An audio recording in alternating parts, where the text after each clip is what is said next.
Dear students, class 10th maths chapter 7 exercise 7.2 का question number 1 solve करते हैं। Question के अकॉर्डिंग हमको कहा गया है find the coordinates of the point which divides the join of -1,7 and 4,-3 in the ratio 2:3। Means -1,7 and 4,-3 कोई दो कोऑर्डिनेट्स हैं, इनको ज्वाइन करने पर लाइन सेगमेंट बनेगा। तो इसको कोई पॉइंट डिवाइड कर रहा है 2:3 की फॉर्म में, तो उस पॉइंट के हमें कोऑर्डिनेट फाइंड करने हैं। तो इसको हम इजीली इस फिगर के थ्रू समझ सकते हैं। जैसे मान लो कोई मेरा ए पॉइंट है और ये सी पॉइंट है, इसके कोऑर्डिनेट -1,7 एंड सी पॉइंट के कोऑर्डिनेट है 4,-3। इन दोनों को ज्वाइन करने पर हमारा ये लाइन सेगमेंट बन गया। और इसको मैंने मान लिया है कोई बी पॉइंट इस लाइन सेगमेंट को डिवाइड कर रहा है 2:3 में। तो हमें इस बी पॉइंट के कोऑर्डिनेट फाइंड करने हैं। मीन्स मैंने जो एक्स वाई कंसिडर किए, ये हमें कोऑर्डिनेट फाइंड करने हैं। तो इस तरह के क्वेश्चन में सेक्शन फॉर्मूला का यूज करते हैं। तो सेक्शन फॉर्मूला लिखते हैं using section formula, using section formula. तो इस पॉइंट के कोऑर्डिनेट क्या होंगे, x y is equal to m2 x1 plus m1 x2 divide by m1 plus m2 comma m2 y1 plus m1 y2 divide by m1 plus m2।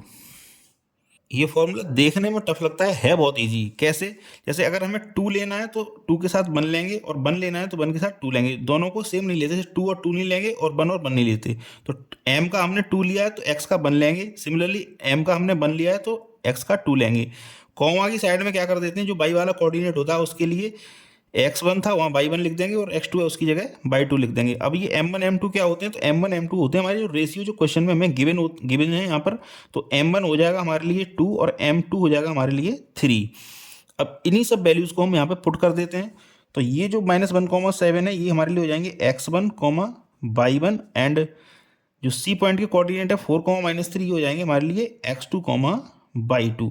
अब इन सभी values को हम इस फॉर्मूले में पुट कर देते हैं, आंसर हमारा आ जाएगा। तो m2 कितना है हमारे लिए 3, तो लिखेंगे 3 मल्टीप्लाई बाई x1 कितना है -1, तो लिखेंगे -1 प्लस m1 कितना है 2, तो लिखेंगे 2 मल्टीप्लाई बाई x2 कितना है, x2 है 4 divide by m1 plus m2, तो m1 है 2 और m2 है 3, तो 2 प्लस 3 कॉमा लगाएंगे। m2 कितना है 3 है तो 3 मल्टीप्लाई बाई y1 कितना है 7, तो 7 प्लस m1 कितना है 2, तो 2 y2 कितना है -3, तो लिखेंगे -3 divide by m1 plus m2 means 2 plus 3 हो जाएगा -3 और 4 2 जा 8 अपॉन 3 प्लस 2 अपॉन 5 7 3 21 7 21 एंड 3 2 जा 6, तो -6 अपॉन 3 प्लस 2 कितना हो जाएगा ये 5।